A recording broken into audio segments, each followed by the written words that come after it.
ದುಡ್ಡು ಬೇಕಾಗಿತ್ತಲ್ಲ ಇವಾಗ. ಒಂದು 2 ಲಕ್ಷ ದುಡ್ಡು ಬೇಕಾಗಿತ್ತು ಇವಾಗ.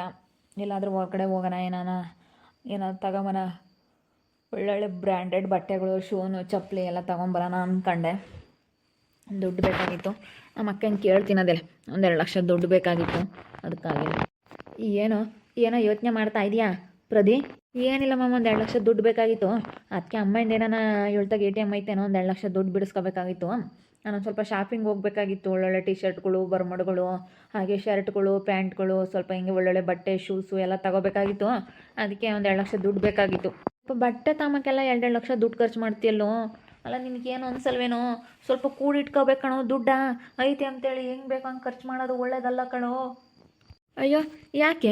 ನಾನೇನೇನು ನಿಮ್ಮನ್ನೇನು ಕೇಳಲಿಲ್ವಲ್ಲ. ಹಾಂ, ನಾನು ಖರ್ಚು ಮಾಡ್ತಾ ಇರೋದು ನಮ್ಮಪ್ಪನ ದುಡ್ಡು. ನಮ್ಮಪ್ಪ ನಮ್ಮಮ್ಮ ಸಂಪಾದನೆ ಮಾಡಿರೋಂಥ ದುಡ್ಡು. ಇವಾಗ ಹೋಟೆಲೆಲ್ದು ದುಡ್ಡು ಬಂದೈತೆ. ಇವತ್ತು ಅಕೌಂಟಿಗೆ ಹಾಕಿರ್ತಾರೆ, ನಮ್ಮಮ್ಮನ ಅಕೌಂಟಿಗೆ ಕ್ಯಾಶಿಯರ್ ಇದ್ದಾರೆ, ಕ್ಯಾಶಿಯರ್ ಹಾಕಿರ್ತಾರೆ. ಇವತ್ತು ನಮ್ಮಮ್ಮನ ಅಕೌಂಟಿಗೆ ದಿನ ಏನಲ್ಲ ಅಂದ್ರೂ ಒಂದು 2-3 ಲಕ್ಷ ದುಡ್ಡು ನೋಡ್ತೀವಿ ನಾವು. ದಿನ 24 ಅವರ್ಸ್ ದುಡ್ಡು ಬರ್ತಾ ಇರುತ್ತೆ. ಅದಕ್ಕೆ ನನಗೆ ಬೇಕಾಗಿರೋದೆಲ್ಲ ನಾನು ತಗೋಬೇಕಲ್ಲ. ಅದಕ್ಕೆ ನಮ್ಮ ಅಕ್ಕ ಕೇಳೋಣ ಅಂತ. ಶಿವಾನಿ ಹತ್ರ ಇರಬೇಕೇನೋ, ಅದಕ್ಕೆ ಕೇಳೋಣ ಅಂತ ಕೇಳ್ತಿದ್ದೆ. ಲೇ, ಸ್ವಲ್ಪ ನೀನು ಇಡ್ತವಾಗಿ ಖರ್ಚು ಮಾಡು. ಎಷ್ಟಾನ ಇದು ಮಾಡಬೇಡ. ಸುಮ್ಮನೆ ನೀನು ಎಲ್ಲ ದುಡ್ಡೆಲ್ಲ ಹಾಳು ಮಾಡಿಕೊಂಡು ಸುಮ್ಮನೆ ಬೀದಿಗೆ ಬರಬೇಡ. ನೋಡಿ, ಹೇಳಿರ್ತೀನಿ ಮೊದಲೇ. ಇವಾಗ ಎಲ್ಲ ಜನ ನಿಮ್ಮ ಅಮ್ಮ ನಿಮ್ಮ ಅಪ್ಪನ ಮೇಲೆ ಚೆನ್ನಾಗಿ ಬಂಡವಾಳ ಮಾಡ್ಕೊಂಡಿದ್ದಾರೆ. ಚೆನ್ನಾಗಾದರೂ ಚೆನ್ನಾಗಿ ಎಲ್ಲನ ಮಾಡ್ಕೊಂಡ್ರು ಅಂತ ಹೊಟ್ಟೆ ಉರ್ಕೊಂತ ಇದ್ದಾರೆ. ಅಂಥದ್ರಾಗೆ ನೀನು ಹೆಂಗೆ ಬೇಕಾ ಹಂಗೆ ಖರ್ಚು ಮಾಡ್ಕೊಂಡು ನೀನು ಎಲ್ಲನ ಹಿಂಗೆ ಮಾಡಿದ್ರೆ ಅಷ್ಟೇ ಅಧ್ವಾನ ಎದ್ದೋಗ್ತೀಯ. ಎಲ್ಲನ ಖರ್ಚು ಮಾಡಬೇಡ. ಅಲ್ಲ, ಏನು ನೀವು ಯಾವಾಗ್ಲೂ ನೀವೇನು ನನಗೆ ತಂದು ಕೊಡ್ತೀರಾ? ನೀವು ದುಡ್ದಿರೋದೇನಾದರೂ ತಾಮಂದು ಕೊಡ್ತೀರಾ? ಹಾಂ, ಯಾವಾಗ್ಲೂ ಇಡ್ತವಾಗ ಖರ್ಚು ಮಾಡು ಅಂತ ಹೇಳ್ತೀರಾ? ನಿನ್ನ ನಾನು ಹೇಳ್ತಾ ಇರೋದು ಬಟ್ಟೆ ತಗೊಂಬಲ್ಲ 2 ಲಕ್ಷ ಖರ್ಚು ಮಾಡ್ತೀನಿ ಅಂತ ಹೇಳೋದಲ್ಲ. ಅದಕ್ಕೆ ಕಣೋ ನಿನ್ನ ಒಳ್ಳೇದು ಕೇಳ್ತಾ ಇರೋದು. ನೀನೇನು ಹೇಳೋದು? ನೀನೇನೇನು ನಿಮ್ಮ ಅಪ್ಪನ ಮನೆ ತಗೊಂಬಂದು ಕೊಡ್ತೀಯಾ? ನಮ್ಮ ಅಪ್ಪನ ಮನೆ ದುಡ್ಡು ನಾನು ಖರ್ಚು ಮಾಡ್ತೀನಿ. ನೀನು ಯಾರು ಹೇಳೋಕ್ಕೆ? ನೀನು ಸುಮ್ಮನಿರು. ನೀನು ಯಾರು ಹೇಳಕ್ಕೆ ನನಗೆ? ಹಿಂಗೆಲ್ಲ ಮಾತಾಡ್ಬಿಟ್ಟಿದ್ಯಾ ಅಂದ್ರೆ ನೋಡಿ, ಏನೋ ನೀನು ಮಾತಾಡೋದು? ನೀನು ನಮ್ಮಪ್ಪನ ಮನೆದು ಅಂತ ಕೇಳ್ತೀಯಾ? ನಿಮ್ಮಪ್ಪನ ಮನೆಯದೇ ಆಗ್ಲೇಳು. ಅದನ್ನೇ ನಿಮ್ಮಪ್ಪ ಸಂಪಾದನೆ ಮಾಡಿರೋದನ್ನ ಉಳಿಸ್ಕೊಂಡು ಹೋಗು ಅಂತ ಹೇಳ್ತಾ ಇರೋದು. ಕಳೆದಾಕು ಅಂತ ಹೇಳ್ತಾ ಇಲ್ಲ. ನಿಮ್ಮಪ್ಪ ಸಂಪಾದನೆ ಮಾಡಿರೋದನ್ನ ಉಳಿಸ್ಕೊಂಡು ಹೋಗಪ್ಪ ನೀನು ಅಂತ ಹೇಳಿ ನಿನಗೆ ಒಳ್ಳೇದು ಹೇಳ್ತಾ ಇರೋದು. ನೀನು ಹಾಳಾಗಪ್ಪ ಅಂತ ಹೇಳಿದ್. ನೀನು ಹಿಂಗೆ ಮಾತಾಡ್ತೀಯೇನು? ಹಾಳಾಗೋಗ್ಲಿ ಅಂತ ಹೇಳಿ ಏನೋ ಕೆಟ್ಟದ್ದು ಹೇಳವ್ರೆ ಎಂಬ ಥರ ಸಿಟ್ಟಾಗ್ತಾ ಇದೆಯಾ? ಏನೋ ಬೇಕಾಗುತ್ತೆ ಕಷ್ಟ ಕಾಲಕ್ಕೆ ನಿಮ್ಮಪ್ಪ ನಿಮ್ಮಮ್ಮ ಸಂಪಾದನೆ ಮಾಡ್ಯವ್ರೆ, ಅದಕ್ಕೆ ಉಳಿಸ್ಕೊಂಡು ಹೋಗಪ್ಪ ಅಂತ ಹೇಳಿರೆ ಏನು ನಿಮ್ಮ ಅಪ್ಪನ ಮನೆದಂತ ಕೇಳ್ತೀಯಲ್ಲೋ ನನಗೆ? ನೋಡಮ್ಮ, ನೀನು ಬಂದಿರೋನ್ ಥರ ಇರು. ನಮ್ಮ ಮನೆಗೆ ಈಗ ಬಂದು ಸೇರ್ಕೊಂಡಿದ್ಯಾ. ನೀನು ಬಂದು ಸೇರ್ಕೊಂಡಿದ್ಯಾ ಅಂದಮೇಲೆ ನೀನು ನನಗೆ ಅವೆಲ್ಲ ಹೇಳ್ಕೊಡ್ದು. ನಾನಾಯಿತು, ನನ್ನ ಕೆಲಸ ಆಯಿತು. ಅಲ್ಲ ನೋಡು, ನೀನು ಯಾವ ರೀತಿ ಮಾತಾಡ್ತಾ ಇದೀಯ ಅಂತ. ನನ್ನ ಹಿಂಗೆ ಮಾತಾಡ್ತೀಯ? ನಾನು ಒಳ್ಳೇದು ಕಣೋ ನಿನಗೆ ಹೇಳಿದ್ದು. ನಾನು ಒಳ್ಳೇದು ಹೇಳ್ತಾ ಇರೋದು. ನಾನು ನಿನಗೆ ಒಳ್ಳೇದನ ಹೇಳಿ ಕೆಟ್ಟದ್ದನ ಹೇಳಿ ನೀನು ಯಾರು ಹೇಳಕ್ಕೆ? ನನಗೆ ನೀನು ಬಂದಿದ್ಯಾ ಸುಮ್ಮನೆ ಬಿದಿರೋದು ಕಲಿ. ನನಗೆ ಇವೆಲ್ಲ ಹೇಳ್ಬೇಡ. ನಮ್ಮಮ್ಮ ನಮ್ಮಪ್ಪ ಹೇಳಿದ್ರೆ ಕೇಳಿಲ್ಲ ಅಂದಮೇಲೆ ನೀನು ಹೇಳಿದ್ಮೇಲೆ ಕೇಳ್ತೀನ ನಾನು. ಯಾಕೋ ಪ್ರದಿ, ಯಾಕೆ ಇಬ್ರು ಹಿಂಗೆ ಜಗಳ ಆಡ್ತಾ ಇದ್ದೀರಾ? ನೀನು ಜಗಳ ಆಡಬೇಡ್ರಿ. ಯಾಕೆ? ಅಲ್ಲ, ಇವರು ಬಂದಿರೋರು ಸುಮ್ಮನೆ ಬಾಯಿ ಮುಚ್ಕೊಂಡು ಇರಬೇಕಷ್ಟೇ. ನನಗೆ ಇವರೇನು ಹೇಳ್ಕೊಡೋದು ನನಗೆ? ಇವ್ರೇನು ಹೇಳೋದು? ಇವ್ರೇನು ಹೇಳೋದು ಅಂತ ಅಲ್ಲ. ಏನು ಮಾತಾಡ್ತಾ ಇದೀವಿ ಎಂಬುದು ಗೊತ್ತಾಗೋದಿಲ್ವಲ್ಲ ಇವ್ರಿಗೆ. ನೀನು ಬಟ್ಟೆ ತಗೋಬೇಡ, ಉಳಿಸ್ಕೊಂಡು ಹೋಗು. ಏನು ಬಟ್ಟೆ ತಗೊಂಡ್ರಾಗೆಲ್ಲ ಉಳಿಸ್ಕೊಂಬಕ್ಕಾಗುತ್ತಾ? ನಾವು ಐಫೈ ಜೀವನ ಮಾಡ್ಕೊಂಡು ಬಂದಿರೋರು. ಯಾವಾಗಲೂ ನಾವು ಲಕ್ಸುರಿಯಾಗಿ ಇರಬೇಕು. ನಾವು ಯಾವಾಗಲೂ ಐಫೈ ಇರ್ತೀವಿ. ಐಫೈ ಜೀವನ ನಮ್ಮದು. ನಮ್ಮಂಗೆ ಇವ್ರ ಥರ ಅಲ್ಲ. ಇವ್ರ ಥರ ನಾವು 3rd ಕ್ಲಾಸ್ ಜೀವನ ಮಾಡಿಲ್ಲ ನಾವು ಯಾವತ್ತೂ. ಅವ್ರು ಹಂಗೆ ಕಣೋ. ರೀ, ನಿಮಗೆ ಗೊತ್ತಾಗಲ್ಲ, ಸುಮ್ಮನಿರಿ. ಅವನಿಗೆ ನಮ್ಮಮ್ಮ ಯಾವುದೂ ಕಮ್ಮಿ ಮಾಡಿಲ್ಲ. ಎಷ್ಟು ಲಕ್ಷ ಬೇಕಂದ್ರೆ ಅಷ್ಟು ಲಕ್ಷ ಕೊಡುತ್ತೆ ಅವನಿಗೆ. ಅವ್ನು ಯಾವಾಗಲೂ ಲಕ್ಸುರಿ ಆಗಿದ್ದಾನೆ. ಐಫೈ ಜೀವನ ಮಾಡ್ತಾನೆ ಅವನು. ಒಳ್ಳೊಳ್ಳೆ ಬ್ರ್ಯಾಂಡೆಡ್ ಬಟ್ಟೆಗಳು ಹಾಕ್ತಾನೆ, ಬ್ರ್ಯಾಂಡೆಡ್ ಶೂಗಳು, ಚಪ್ಪಲಿಗಳು ಎಲ್ಲ ಆ ಥರ ಹಾಕೊಂಡಿದ್ದಾನೆ. ಬಿಡು ತಾಮ್ಲೇಳೇನು ಅದ್ರಾಗೇನು? ಅಯ್ಯೋ, ನೀನು ನಮ್ಮ ಅಮ್ಮಗೇನು ಅವನಿಗೇನು ಅಂಥದ್ದೆಲ್ಲ ಕೊಡ್ಸೋದೇನು ದೊಡ್ಡದಲ್ಲ. ಶಿವಾನಿ, ಇಷ್ಟೊಂದೆಲ್ಲ ಸಂಪಾದನೆ ಮಾಡಿದ್ರು ಏನು ಪ್ರಯೋಜನ ಇಲ್ಲ. ಉಳಿಸ್ಕೊಂಡೋದ್ರೆ ಮಾತ್ರ. ನಾನು ಒಳ್ಳೇದು ಹೇಳ್ತಾ ಇದ್ದೀನಿ ಇವನಿಗೆ. ನೀನು ಈಗಳಪ್ಪ ನಿಮ್ಮಪ್ಪ ನಿಮ್ಮಮ್ಮ ಎಲ್ಲ ಜೈಲಿಗೆ ಹೋಗ್ಯಾರೆ. ಬರೋದೆಲ್ಲ ನಿಧಿ ಎಲ್ಲ ಸಿಕ್ಕಿರೋದೆಲ್ಲ ಪೊಲೀಸ್ನವ್ರು ತಗೊಂಡು ಹೋಗವ್ರೆ. ಏನೋ ಇದ್ದಿದ್ರಾಗ ಉಳಿಸ್ಕೊಂಡು ಹೋಗಪ್ಪ ಅಂತ ಹೇಳಿದ್ದು. ಇವನು 2 ಲಕ್ಷ ಬೇಕು ಬಟ್ಟೆ ತಗೊಂಬಕ್ಕೇನೆ. ನನಗೆ 2 ಲಕ್ಷ ದುಡ್ಡು ಬೇಕು ಇನ್ನೂ ಅಂತ ಅನ್ನಲ್ಲ. ಅದಕ್ಕೆ 2 ಲಕ್ಷದ ಬಟ್ಟೆ ತಗೊಂಡವ್ರನ್ನ ಯಾರನ್ನೂ ನೋಡಲಿಲ್ಲ. ಎಷ್ಟೇ ಕೋಟಿಗಿದ್ರೂ ಅವ್ರೇನೋ ತಗೊಂಡ್ರೆ 5-10 ಸಾವಿರ ರೂಪಾಯಿ ಬಟ್ಟೆ ತಗೋಬೋದು ಬಿಟ್ಟರೆ ಲಕ್ಷಗಟ್ಟಲೆ ಬಟ್ಟೆ ತಗೊಂಡವ್ರನ್ನ ಯಾರನ್ನೂ ನೋಡಿಲ್ಲ ನಾನು.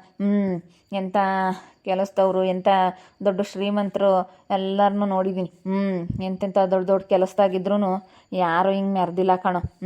ಅದಕ್ಕೆ ಏನೋ ಒಳ್ಳೇದು ಹೇಳಿದ್ರೆ ನಿಮ್ಮ ಅಪ್ಪನ ಮನೆಯಿಂದ ತಗೊಂಬಂದು ಕೊಟ್ಟಿದ್ದ ಅಂತ ಕೇಳ್ತಾನಲ್ಲ, ಎಷ್ಟು ಮಟ್ಟಿಗೆ ಇರಬೇಡ. ಇವನಿಗಂತ ಮಾತಾಡೋಕ್ಕೆ ಹೆಂಗಾದ್ರೂ ಮನ್ಸು ಬರುತ್ತೆ.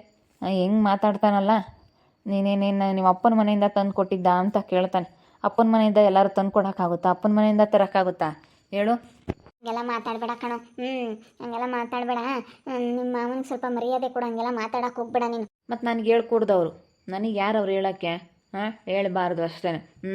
ನನಗೆ ಹೇಳಿದ್ರೆ ನಾನು ಕೇಳಲ್ಲ. ನನಗೆ ನಮ್ಮ ಅಪ್ಪ ನಮ್ಮನ ಮಾತೇ ಕೇಳಲ್ಲ ಅಂದಮೇಲೆ ನನಗೆ ಯಾರು ಹೇಳ್ಕೊಡ್ದು, ಈ ರೀತಿ ಎಲ್ಲ ಹೇಳ್ಕೊಡ್ದು. ನಾನು ಯಾವಾಗಲೂ ಐಫೈ ಜೀವನನೇ ಮಾಡೋದು, ಮುಂದಕ್ಕೂ ಅಷ್ಟೇ. ನಾವು ತುಂಬ ಲಕ್ಸುರಿಯಾಗಿರೋದು. ನಾವು ಯಾವತ್ತೇ ಆಗಲಿ ಕಂತ್ರಿಗಳು ತಿಂದಿಲ್ಲ, ಕಂತ್ರಿ ಬಟ್ಟೆ ಹಾಕಿಲ್ಲ. ನಾವು ಯಾವತ್ತೂ ಲೋ ಕ್ಲಾಸ್ ಅಲ್ಲ, ನಾವೇನಿದ್ರು ಹೈ ಕ್ಲಾಸ್. ನಾವೇನಿದ್ರು ಹೈಫೈ ಜೀವನ. ಅಯ್ಯೋ, ನಿನ್ನ ದುಡ್ಡು ನಿನ್ನ ಕಾಸು ಮಾಡಪ್ಪ, ಯಾರು ಬೇಡ ಅಂದರು ವೈಫೈ ಜೀವನನ ಮಾಡು, ಎಂಥ ಕ್ವಾಲಿಟಿ ಜೀವನನಾದರೂ ಮಾಡು, ಎಂಥದನ ಮಾಡಮ್ಮ. ಎಂಥದನ ಮಾಡಪ್ಪ, ಯಾರು ಏನೋ ಅಂಬಲ್ಲ. ಸರಿ ಆಯ್ತು, ಹೇಳಿಬಿಡು, ನೀನು ಹೇಳ್ಬಿಡ ಅಷ್ಟೇ ನನಗೆ. ನೋಡಮ್ಮ, ನಿನ್ನ ತಮ್ಮ ಇನ್ನೂ ಇವತ್ತೇನೋ ಬತ್ತಿದಂಗೆ ಹೆಂಗೆ ಅಂತಾನೆ, ಏನೋ ಒಳ್ಳೇದು ಹೇಳಿದ್ರೆ ಬಿಡು ಹಿಂಗೆ ಮಾಡ್ತಾನಲ್ಲ ಅಂತೇಳಿ, ಏನೋ ಒಳ್ಳೇದು ಹೇಳಿದ್ರೆ ಹಿಂಗೆ ಮಾತಾಡೋದು.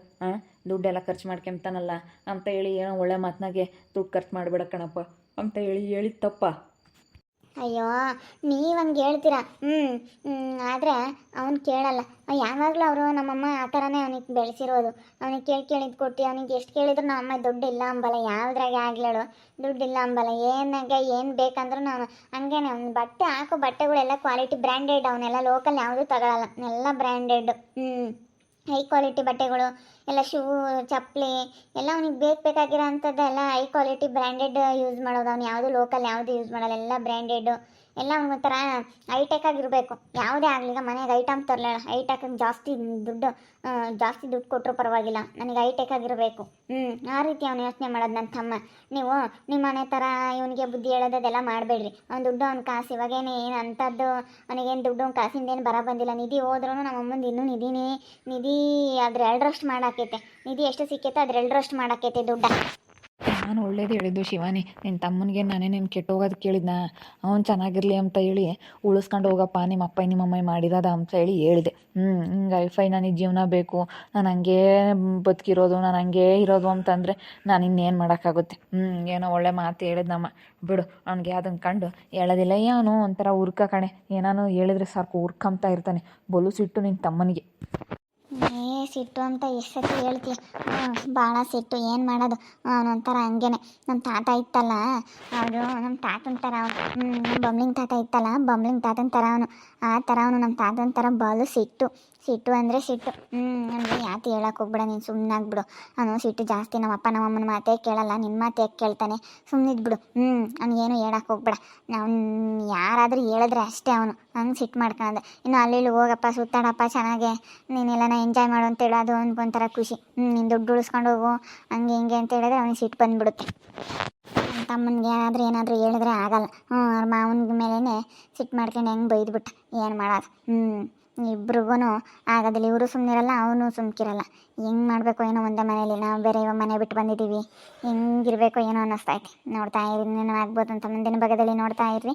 ಹಾಗೆ ವಿಡಿಯೋ ಬಗ್ಗೆ ನಿಮ್ಮ ಒಪಿನಿಯನ್ನ ಕಮೆಂಟ್ ಮಾಡಿರಿ. ಹಾಗೆ ವಿಡಿಯೋ ಇಷ್ಟ ಆಗಿದ್ರೆ ಲೈಕ್ ಮಾಡಿ, ಶೇರ್ ಮಾಡಿ. ನಮ್ಮ ಚಾನಲ್ನ ಯಾರು ಸಬ್ಸ್ಕ್ರೈಬ್ ಮಾಡ್ಕೊಂಡಿಲ್ಲ, ತಪ್ಪದೆ ಕೂಡಲೇ ಸಬ್ಸ್ಕ್ರೈಬ್ ಮಾಡ್ಕೊಳ್ಳಿ. ಓಕೆ ವೀಕ್ಷಕರೇ, ಧನ್ಯವಾದಗಳು.